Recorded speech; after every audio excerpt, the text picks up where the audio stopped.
ये किसानों का प्रदेश है, किसानों की धरती है। किसानों ने ही हमारे देश को बनाया। आपकी मेहनत, आपके खून पसीने ने ही इस देश की धरती को सींचा है, हमें आत्मनिर्भर बनाया है। और हमारी राजनीति में स्वतंत्रता आंदोलन से पहले से भी हमेशा एक परंपरा रही है, किसानों के आदर करने की परंपरा, जिसमें हर नेता चाहे किसी भी पार्टी का होता था, समझता था कि हमारा देश किसानों का देश है। जो सरहद पे हमारी रक्षा करते हैं वो भी किसान के बेटे हैं। जो हमारे पेट भरते हैं, हमारे अन्नदाता हैं, वो किसान हैं। जिन्होंने इस धरती को सींचा है वो किसान है। और क्योंकि ये बात समझते थे तो हमारी राजनीति में हमेशा, हमारी विचारधारा में हमेशा ये एक सच्चा गहरा आदर रहा देश के किसानों के लिए, आप सबके लिए। लेकिन पिछले 10 सालों से जो सरकार केंद्र में चल रही है, मोदी जी की जो सरकार है, उसमें हमने देखा कि ये जो किसानों की बात करते हैं, आपके सम्मान, आपकी आदर की बात करते हैं, वो सिर्फ मुंह बोली बातें हैं। अंदर से, गहराई से आपके प्रति ना आदर है, ना सम्मान है, ना आपके लिए नीतियां बन रही हैं। 10 सालों से आप देख रहे हैं कि खेती और किसानी से कमाना मुश्किल हो गया है। कोई सुविधा नहीं मिलती सरकार से। पेट्रोल डीजल महंगा हो गया है। जीएसटी से सारी जो जितनी भी खेती की चीजें हैं सब जीएसटी से लदी हुई हैं, महंगी हो गई हैं। खाद भी समय पे नहीं मिलता। एमएसपी इन्होंने बोला था कि देंगे, एमएसपी भी नहीं मिलता। इस बीच ये कुछ सालों पहले जब 3 कानून लाए, जिनको आप काले कानून कहते हैं, तो आपने आंदोलन किया। पूरे देश ने देखा कि देश का किसान एकजुट होकर दिल्ली तक आया है। आप दिल्ली में बैठे रहे, सर्दी झेली, सरकार ने बिजली काटी, पानी काटा, कांटे बिछा दिए आपके सामने। आप झुके नहीं, आप बैठे रहे, संघर्ष करते रहे। आप में से 600-700 किसान शहीद हुए, लेकिन मोदी जी ने पलकें नहीं झपकाई, बाहर नहीं आए। आपका आंदोलन चलता रहा, आप संघर्ष करते रहे। जब उत्तर प्रदेश का चुनाव आ रहा था, जब वोटों का समय आया, तब मोदी जी पीछे हटे। जब तक आप शहीद हो रहे थे, जब तक आप आंदोलन कर रहे थे, तब तक आपको देशद्रोही का दर्जा दिया, आपको आतंकवादी कहा, आपसे मिलने नहीं आए, आपकी सुनवाई नहीं की।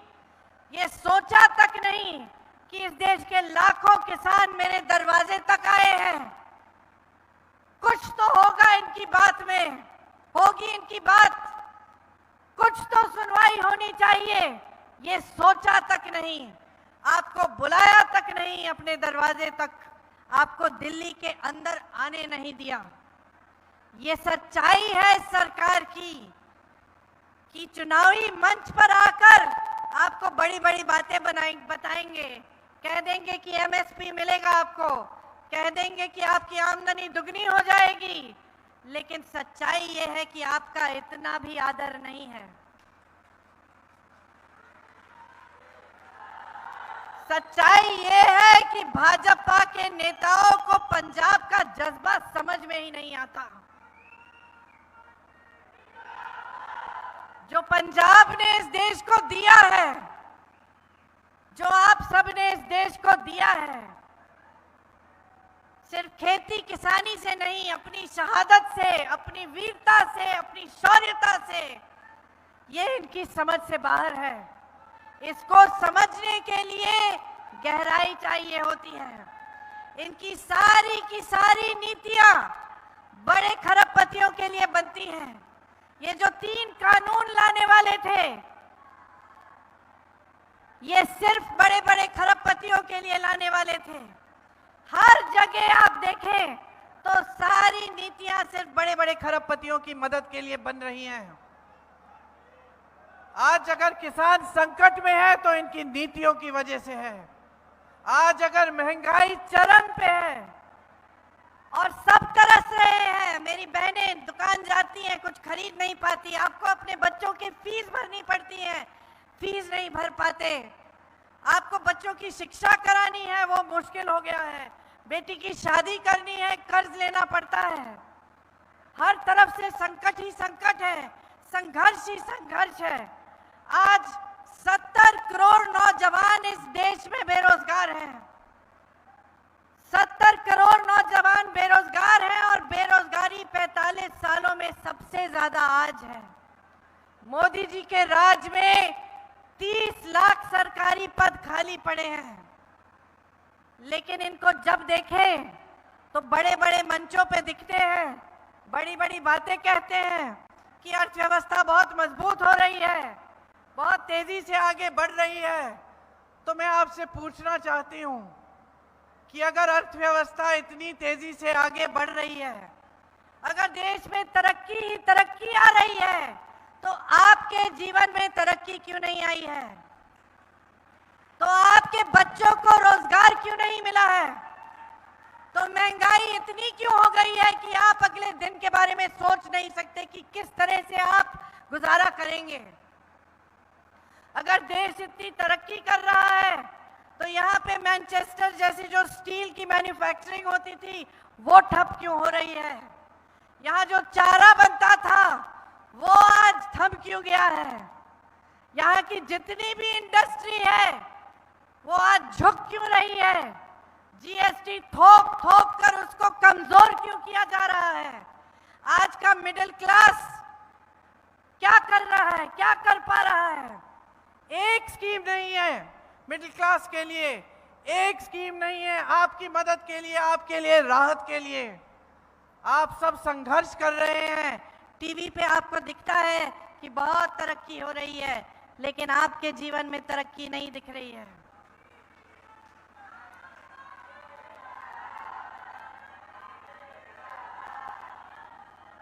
आपने मीडिया की बात की, आपने मीडिया की बात की, आपने खुद देखा कि किसान आंदोलन में मीडिया का रोल क्या रहा।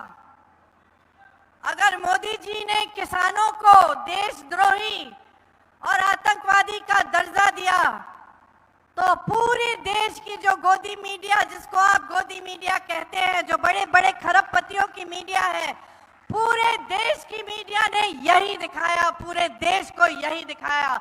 आपके जो संघर्ष थे, आपके जो आंसू थे, आपका खून किसी को नहीं दिखाया। जब उत्तर प्रदेश में 6 किसानों को कुचल डाला एक मंत्री के बेटे ने अपनी जीप के नीचे, तो इसी मीडिया ने ये कहा कि ये जो किसान थे वो उपद्रवी थे, जबकि शांति से आंदोलन कर रहे थे। मैं जब लखीमपुर खीरी गई तो मुझे गिरफ्तार किया, लेकिन उस मंत्री के बेटे को गिरफ्तार नहीं किया। मैं तो परिवार के सदस्यों से मिलने गई थी। उसने तो 6 किसानों को कुचला था अपनी जीप के नीचे। आज भी उसके पिताजी चुनाव लड़ रहे हैं, भाजपा ने टिकट दिया है उत्तर प्रदेश में। यही है आदर आपकी शहादत का। तो आप पूरे देश में देख रहे हैं कि पब्लिक का कोई आदर नहीं है। इन्होंने पब्लिक को इस तरह से निरादर किया है कि चुनावी मंच पर आकर आपकी समस्याओं की बात भी नहीं करते। ये नहीं बताते कि महंगाई को कम करने के लिए क्या कर रहे हैं। ये नहीं बताते कि बेरोजगारी को कम करने के लिए क्या करने जा रहे हैं। ये नहीं बताते कि आज महिलाएं पंजाब में असुरक्षित क्यों हैं। ये नहीं बताते कि ये जो ड्रग्स और नशा का प्रॉब्लम है ये इतना बढ़ क्यों गया है पंजाब में। इन्होंने क्यों कुछ इसको रोकने के लिए कुछ नहीं किया। कोई आपकी बात नहीं कर रहा है। आज जनता की बात सिर्फ कांग्रेस पार्टी कर रही है। सिर्फ कांग्रेस पार्टी आपके सामने आकर कहती है कि हम समझते हैं कि आपके साथ कितना अन्याय हुआ है। सिर्फ कांग्रेस पार्टी में एक नेता है राहुल गांधी, जो कन्याकुमारी से कश्मीर तक पैदल चला 4000 किलोमीटर और मणिपुर से मुंबई तक यात्रा की 4000 और किलोमीटर, सिर्फ आपकी समस्याओं को सुनने के लिए और ये समझने के लिए कि कहां कहां अन्याय हुआ है और इस अन्याय को हम दुरुस्त कैसे कर सकते हैं।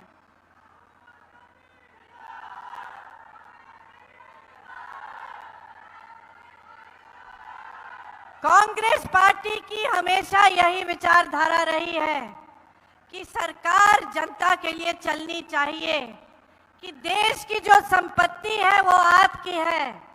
आपके लिए ऐसी प्रोग्राम, ऐसी योजनाएं बननी चाहिए जिससे आप इन चीजों का सामना, अपनी समस्याओं का सामना कर पाए। यही हमेशा हमारी विचारधारा रही है। इसीलिए इंदिरा जी हरित क्रांति लाई और आप सबकी सहायता से यह देश आत्मनिर्भर बना।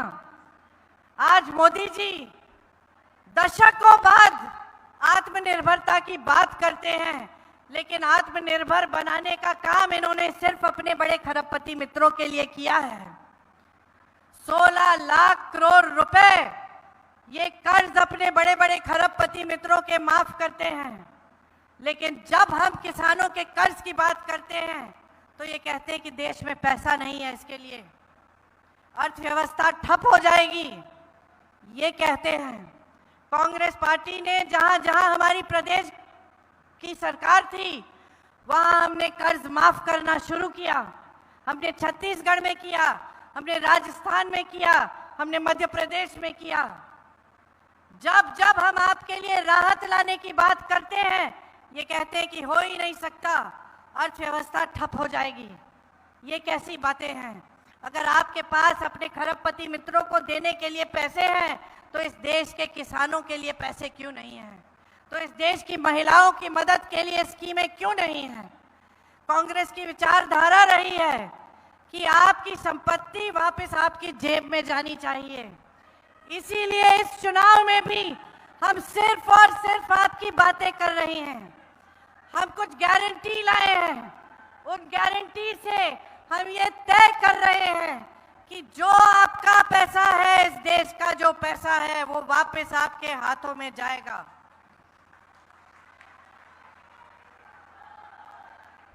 महिलाओं के लिए हर गरीब परिवार में जो सबसे बड़ी महिला है उसके खाते में सालाना 1 लाख रुपए, हर महीने 8,500 रुपए डाले जाएंगे। 50% सब सरकारी रोजगार महिलाओं को दिए जाएंगे। मेरे किसान भाइयों, एमएसपी का कानून लाएंगे, कानून बनेगा, आपका अधिकार बनेगा। आपका जब ये अधिकार बनेगा तो चाहे कोई सरकार आए, मोदी जी की सरकार आए, योगी जी की सरकार आए, आपका कानूनी अधिकार होगा, कोई पीछे हट नहीं पाएगा, आपको देना ही पड़ेगा।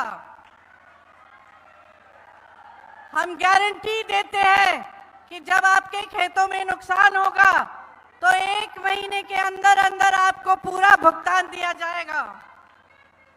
हम गारंटी देते हैं कि जो खेती के सारे सामान हैं उन पे से हम जीएसटी हटा देंगे।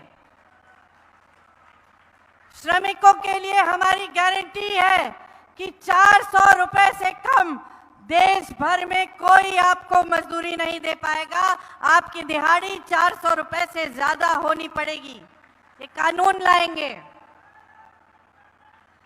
जैसे गांव में मनरेगा लाए थे और मनरेगा को मजबूत बनाने का काम कांग्रेस पार्टी ने किया, जो मोदी जी ने कमजोर कर दिया है, उसी तरह से हम शहरों में भी 100 दिन का रोजगार मनरेगा जैसा लाएंगे। और जो ग्रामीण मनरेगा है हम उसको मजबूत बनाएंगे। हर परिवार के लिए 25 लाख का हम स्वास्थ्य बीमा लाएंगे। राजस्थान में हमने करके दिखाया। राजस्थान में आप हार्ट का ऑपरेशन, ब्रेन की सर्जरी, कैंसर का इलाज कर सकते थे, आपको एक पैसा नहीं देना पड़ता। जब कांग्रेस की सरकार थी 25 लाख का स्वास्थ्य बीमा हमने लागू किया। अब हम पूरे देश में करना चाहते हैं ताकि जब आपको जरूरत पड़े आपका इलाज मुफ्त में हो पाए। जो महिलाओं की बात की, कर्नाटका और तेलंगाना में महिलाओं को आज भी कांग्रेस की सरकार 2-2 हजार रुपए हर महीने खातों में दे रही है। नौजवानों के लिए हम गारंटी देते हैं कि जो पहली नौकरी है वो आपको एक अप्रेंटिसशिप के तौर पर मिलेगी ताकि आप अपना हुनर बना पाए, और 1 लाख रुपए आपको सालाना उसके लिए भी मिलेंगे। जो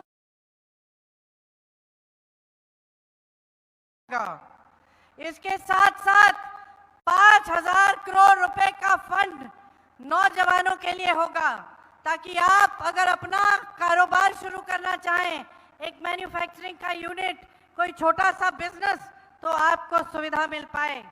मोदी जी के राज में 30 लाख सरकारी पद खाली पड़े हुए हैं। कांग्रेस पार्टी कह रही है कि सरकार में आते ही ये 30 लाख पद भरे जाएंगे। ये हमारी गारंटी है। और इसके अलावा हर स्तर के लिए हमने अलग अलग स्कीम अपने घोषणा पत्र में लिखी है, जिसको आप जरूर पढ़िएगा और आप जागरूकता से समझिएगा ताकि आप जानें कि हम क्या क्या योजना बना रहे हैं आपके लिए और किस तरह से हम आपका भविष्य मजबूत बनाना चाहते हैं। आज हमारे देश में जो राजनीति हावी है वो सिर्फ अलगाव फैलाने वाली राजनीति है, वो सिर्फ आपसे फायदा उठाने वाली राजनीति है। सत्ता के लिए कुछ भी कर डालेंगे मोदी जी। और ये बहुत स्पष्ट हो गया था जब किसानों का आंदोलन चला था कि आपके हर संघर्ष को नहीं पहचाना, लेकिन जैसे ही चुनाव आने लगा, चुनाव की घबराहट से वोटों के लिए उन्होंने वो काले कानून हटा दिए। इसी तरह से उनकी सारी की सारी नीतियां, जो भी वो कहते हैं, जितने भी वो झूठ आपके सामने रखते हैं, जितने खोखले वादे करते हैं, जितनी हल्की बातें करते हैं, सब सिर्फ सत्ता लेने के लिए है। किसी भी तरह से सत्ता हासिल करनी है और सत्ता को हाथों में रखना है। चाहे आपकी चुनी हुई सरकारों को धन बल के आधार पर गिरा देना हो। आपने हिमाचल में देखा क्या किया, महाराष्ट्र में देखा, खुलेआम विधायकों को 100-100 करोड़ पकड़ा के चलिए आ जाइए भाजपा में। भ्रष्टाचार की बातें करते हैं। खुलेआम इन्होंने इलेक्टोरल बॉन्ड की स्कीम बनाई जिसमें ऐसे ऐसे लोगों से चंदा लिया कि आप हैरान हो जाएंगे। गुजरात में एक पुल बना जो गिर गया, सैकड़ों लोग बह गए पानी में, उस कंपनी से चंदा लिया। जिसने हम सबको वैक्सीन लगाया, उस कंपनी से 52 करोड़ चंदा लिया। आज हम सब परेशानी में है कि क्या वैक्सीन थी। सारी रिपोर्ट आ रही है कि उस वैक्सीन से लोग अचानक गिर के मर भी गए। उन्होंने चंदा ऐसे लोगों से लिया जिन पे छापे लगाए थे। अपनी एजेंसियां ईडी, सीबीआई, इनकम टैक्स का इस्तेमाल करके छापा मारा, चंदा लिया, छापे बंद हो गए। जो इनकी खिलाफत करता है, जो इनके खिलाफ आवाज उठाता है, आपने यहां देखा आपका जो अजीत अखबार है उसके साथ भी क्या हुआ। तो बहनों और भाइयों, जब इस तरह की सरकार 10 सालों से चलती है जो सिर्फ जनता को नकारने का काम करती है और जनता को गुमराह करके सत्ता लेने का काम करती है, तो जनता को सावधान होने का समय आ गया है। आपको सावधान होना पड़ेगा। आपको समझना पड़ेगा कि केंद्र में क्या हो रहा है और आपके प्रदेश में क्या हो रहा है। और किस तरह से आपको हर स्तर पर गुमराह किया जा रहा है। आपके लिए जो काम करने वाला है, जो सच्चा नेता है, जिसने हमेशा आपके लिए संसद में आवाज उठाई है, जो सालों से किसानों के पक्ष में, जनता के पक्ष में आवाज उठाते हैं, संसद में सवाल उठाते हैं, जवाब मांगते हैं आपके लिए, आपके आंदोलन में आपकी मदद करते हैं, आपके साथ शामिल होते हैं, उन्हें पहचानिए।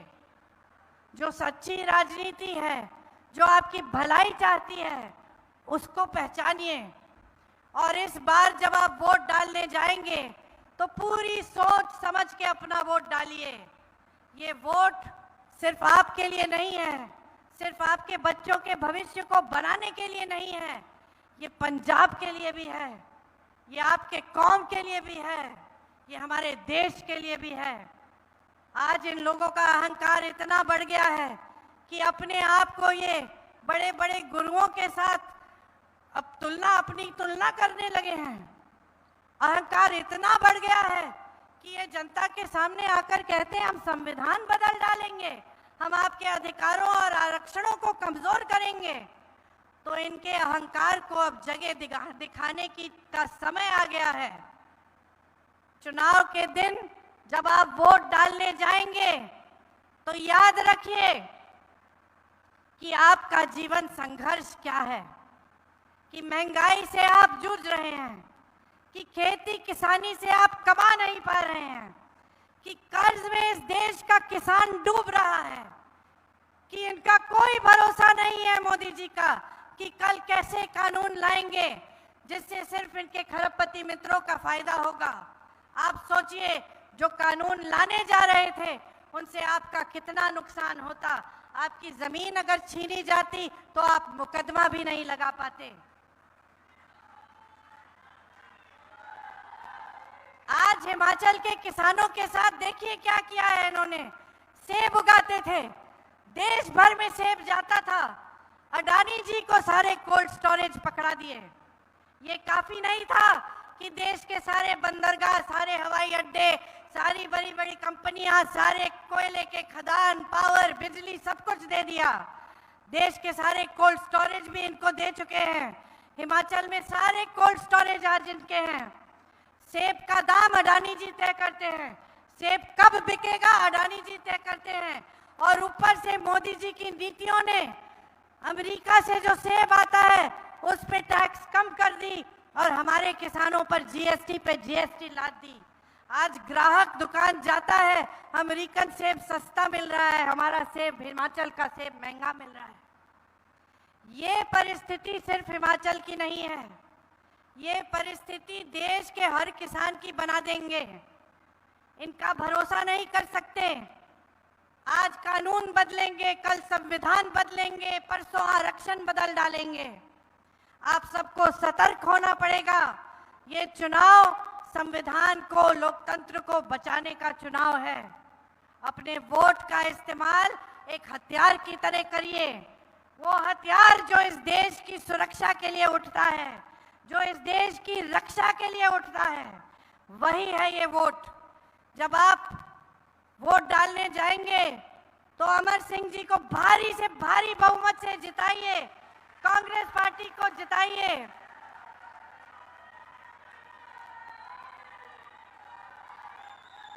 ताकि एक सही तरह की राजनीति फिर से आपके प्रदेश और आपके देश में आए, जो आपका आदर करे, इस देश के किसान को सर्वोपरि रखे और इस देश के किसान के लिए सारी नीतियां बनाए।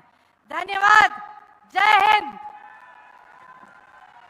बहुत बहुत धन्यवाद Shrimati Priyanka Gandhi ji, general secretary All India Congress committee. हुण मैं बेनती करदा जिला कांग्रेस कमेटी खन्ना के प्रधान सर लखवीर सिंह ते स्टेज ते विराजमान समुची लीडरशिप नूं कि वो श्रीमती प्रियंका गांधी जी नूं पंजाब दा मान, किसान दा जिहड़ा प्रतीक है हल वो दे के सन्मानित करन। श्रीमती प्रियंका गांधी जी नूं खन्ने जिले की सारी लीडरशिप मैं बेनती करदा श्री फतेहगढ़ साहब के जिला कांग्रेस कमेटी के प्रधान डॉक्टर सिकंदर सिंह जी नूं कि आउण ते आके सारी संगत का धन्यवाद करन। सर सिकंदर सिंह जी। शहीदां दी बेटी ਪ੍ਰਿੰਕਾ ਗਾਂਧੀ ਜੀ ਨੇ ਸ਼ਹੀਦਾਂ ਦੀ ਧਰਤੀ ਜਿਹਦੇ ਲੋਕ ਸਭਾ ਦੇ ਉਮੀਦਵਾਰ ਡਾਕਟਰ ਅਮਰ ਸਿੰਘ ਜੀ ਦੀ ਇੱਥੇ ਆ ਕੇ ਸ਼ਹੀਦਾਂ ਦੀ ਧਰਤੀ ਤੋਂ ਪ੍ਰਿੰਕਾ ਗਾਂਧੀ ਜੀ ਨੇ ਆਗਾਜ਼ ਸ਼ੁਰੂ ਕੀਤਾ ਹੈ। ਇਹ ਦੇਸ਼ ਨੂੰ ਬਚਾਉਣ ਦੀ ਰੈਲੀ ਹੈ, ਇਹ ਦੇਸ਼ ਨੂੰ ਅੱਗੇ ਲਿਜਾਣ ਦੀ ਰੈਲੀ ਹੈ। ਇਹ ਮੈਂ ਰੈਲੀ ਦਾ ਨਾਮ ਪ੍ਰਿੰਕਾ ਗਾਂਧੀ ਜੀ ਦੇ ਇੱਥੇ ਆਉਣ ਤੇ ਇਹ ਰੈਲੀ ਨੂੰ ਮੈਂ ਕੁਰਬਾਨੀ ਰੈਲੀ ਬੋਲਦਾ।